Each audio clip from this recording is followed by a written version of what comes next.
मैंने दिव्य पशु किरण को बुलाने के बाद जो पहला काम किया वह था उसे गुलाम के तौर पर एक भूमिगत अखाड़े अंडरग्राउंड कॉलोसियम में ले जाना और यहाँ तक कि उसे न्यूनतम कीमत पर नीलाम कर देना। इसके बदले में मैंने एक निम्न श्रेणी के जल सर्प वाटर स्नेक के साथ अनुबंध किया। हर कोई मुझे फ्लैश डॉक्टर, बेवकूफ डॉक्टर कहकर चिढ़ा रहा था, लेकिन मैं चुपचाप ठंडी मुस्कान के साथ सब देख रहा था, क्योंकि पिछले जन्म में इसी कमीने किरण और मेरी ग्रीन टी प्रेमिका ने मिलकर मेरी पीठ में छुरा घोंपा था, जिसकी वजह से मैं अर्श से फर्श पर आ गिरा था। इसके विपरीत वह निम्न श्रेणी का जल सर्प अंत में दुनिया को नष्ट करने वाला महाशक्तिशाली जीव वर्ल्ड डिस्ट्रॉयर बना था। इस समय अपने सामने नखरे दिखाते फ्लेम किरण को देखकर मेरे मन में गुस्से की लहर दौड़ गई। मैंने अपना फोन निकाला और एक नंबर डायल किया। दूसरी तरफ से तुरंत फोन उठा लिया गया। चुयाओ, तुमने क्या सोचा? फ्लेम किरण निश्चित रूप से हमारे भूमिगत अखाड़े का ट्रम्प कार्ड बन सकता है। बस एक रात की फाइट और तुम्हारा सारा कर्ज चुका हो जाएगा। मैनेजर वांग काफी उत्साहित लग रहे थे और मुझे मनाने की पूरी कोशिश कर रहे थे। मैंने शांति से कहा, मैं चेन शेंग तैयार हूँ, मेरे लिए सबसे करीबी रिंग मैच फिक्स करो। जीतने के बाद मैं फ्लेम किरण को वही मौके पर नीलाम कर दूंगा। तुमने क्या कहा? तुम फ्लेम किरण को नीलाम करोगे? मैनेजर वांग की आंखें फटी की फटी रह गईं, लेकिन मैंने बस इतना जवाब दिया, आधे घंटे में जिनलोंग बिल्डिंग के गेट पर मिलो। इतना कहकर मैंने फोन काट दिया और बाहर निकल गया। जल्द ही मैं जिनलोंग बिल्डिंग पहुंचा। मैनेजर वांग दौड़ते हुए मेरे पास आए। चुयाओ, आओ आओ, मैंने तुम्हारे लिए सबसे करीबी मुकाबला तय कर दिया है, जो बस 20 मिनट में शुरू होने वाला है। मैं सिर हिलाकर उनके साथ लिफ्ट की ओर चल पड़ा। तभी 2 गार्ड एक लहूलुहान और बुरी तरह पिटे हुए युवक को बाहर ले जा रहे थे। मेरा चेहरा भावहीन रहा। मुझे पता था कि यह मुझ जैसे हाई स्कूल के छात्र को डराने का एक तरीका था। लिफ्ट में घुसते ही मैनेजर वांग के चेहरे पर हल्की धमकी के भाव आए। जो तुमने फोन पर कहा था, क्या वह सच है? निश्चिंत रहें, मैं कभी मजाक नहीं करता। मैंने दृढ़ता से उत्तर दिया। मेरा जवाब सुनकर मैनेजर वांग ने फिर से अपनी वह मुस्कान दिखाई जिसे वह दोस्ताना समझते थे। जैसे ही लिफ्ट के दरवाजे खुले, आंखों के सामने एक विशाल भूमिगत अखाड़ा था। स्टेज पर 2 दिव्य जीव स्पिरिट बीस्ट एक दूसरे को बेरहमी से चीर रहे थे। मैं मैनेजर वांग के साथ बैक स्टेज रेस्ट रूम की ओर बढ़ा। उन्होंने गार्ड्स के कान में कुछ फुसफुसाया, मुझे इशारा किया और जल्दी में चले गए। मंच पर नया मुकाबला शुरू हुआ। उद्घोषक की आवाज गूंजी, देवियों और सज्जनों, अब समय है फर्स्ट बैटल राउंड का। स्वागत कीजिए लगातार 9 जीत हासिल करने वाले दिग्गज बीस्ट मास्टर लू फेंग का। एक मजबूत कदकाठी का आदमी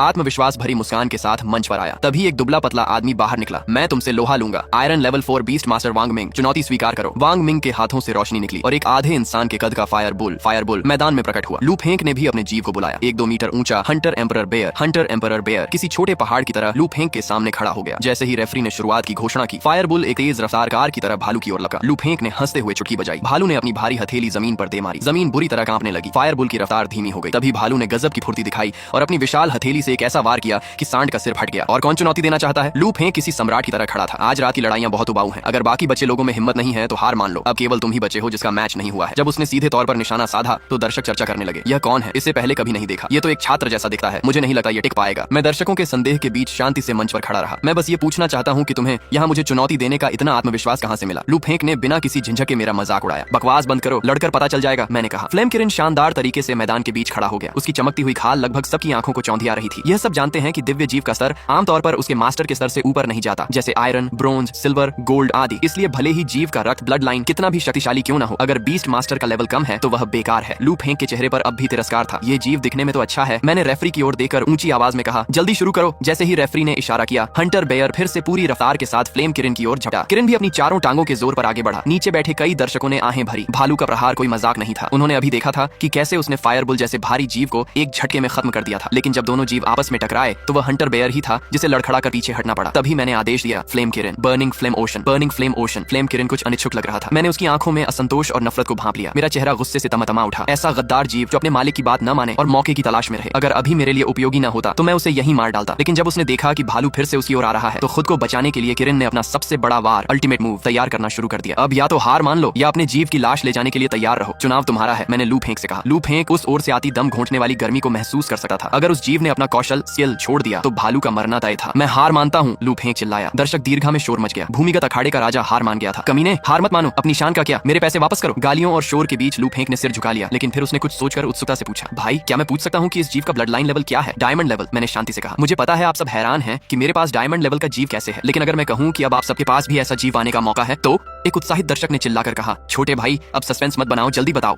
आप थोड़ा रुके और फिर गंभीर आवाज में बोले, अब मैं इस डायमंड ग्रेड ब्लड लाइन वाले दिव्य जीव की नीलामी करूंगा। शुरुआती बोली है 1 रुपया। पूरा हॉल पल भर के लिए सन्न रह गया। किसी को यकीन नहीं हुआ कि कोई अपने इतने शानदार जीव को नीलाम कर सकता है। लेकिन जल्द ही बोलियों के शोर ने पूरे अखाड़े को डुबो दिया। आपके होठों पर एक मुस्कान तैर गई। आपको पैसों की सख्त जरूरत थी, क्योंकि आपकी यादों के अनुसार कुछ दिनों बाद झोंघाई शहर के सबसे बड़े ब्रीडिंग बेस पालन केंद्र में कोई एक ऐसा जादुई जीव पैदा करने वाला था जो असीमित रूप से विकसित अनलिमिटेड एवोल्यूशन हो सकता था। भविष्य में वह भाग्यशाली लड़का इसी जीव के दम पर पर पूरे ड्रैगन देश की युवा पीढ़ी का सबसे शक्तिशाली योद्धा बनने वाला था। ब्रीडिंग बेस केवल अंडे उपलब्ध कराता था और आपको नहीं पता था कि वह गॉड लेवल जीव किस अंडे में है, इसीलिए आपको हर अंडे को आजमाने के लिए भारी पूंजी चाहिए थी। उस दिव्य जीव को हासिल करना आपका जुनून था। तभी एक दहाड़ सुनाई दी, 80 मिलियन 8 करोड़, साथ में एक प्लैटिनम ग्रेड का बच्चा, जीव और बीस्ट मास्टर की योग्यता बढ़ाने वाला आइस रेन फ्रॉस्ट फ्लावर। अब अगर किसी ने बोली बढ़ाई तो उसकी मुझसे यानी पुराने लिन से दुश्मनी होगी। उद्घोषक की रोमांचक उल्टी गिनती के साथ नीलामी समाप्त हुई। चुयाओ भाई, हमारे बॉस लिन आपसे मिलना चाहते हैं। मैनेजर वांग, जो काफी समय से बगल में इंतजार कर रहे थे, बोले। आपने मैनेजर वांग को देखा और मन ही मन हंसे। आपको पिछले जन्म की खबरें साफ याद थीं। कल इस पूरे गोल्डन ड्रैगन ग्रुप के बड़े लोगों को गिरफ्तार कर लिया जाएगा। हालांकि पूरा ग्रुप हंसने वाला था, लेकिन आपको मिलने वाला पैसा एक वैध नीलामी से मिला था और वह फ्लेम किरण जो बॉस लीन का होने वाला था, अंततः जब्ती के बाद वापस आपके पास भेज दिया जाएगा। क्या वे वाकई आपको मूर्ख समझते थे कि आप फ्लेम किरण को इतनी आसानी से किसी को सौंप देंगे? जल्द ही आप अखाड़े के सबसे गहरे हिस्से में एक छोटे कमरे में पहुंचे। बॉस लिन धीरे से आपके सामने आए और मुस्कुराते हुए बोले, तो आप ही छोटे भाई चू याओ हैं? आपने तुरंत बात काटे हुए कहा, लिन साहब, कीमत बताने के बाद क्या आपको पछतावा हो रहा है? मैं आपको 20% की छूट दे सकता हूँ, वरना कोई बात नहीं होगी। ये सुनकर बॉस लिन थोड़े हैरान हुए। मुझे लगता है कि हम और बात कर सकते हैं। आप भी सही मौका देखकर रुक गए और अंत में आपको 50 मिलियन 5 करोड़ नकद, एक प्लैटिनम ग्रेड का शिशु जीव और आइस रेन फ्रॉस्ट फ्लावर मिल गया। 3 मिनट के भीतर आपके फोन पर बैंक का मैसेज आ गया। आपने तुरंत फ्लेम किरण को अपने कॉन्ट्रैक्ट स्पेस से बाहर निकाल दिया। सोता हुआ किरण हैरान होकर इधर उधर देखने लगा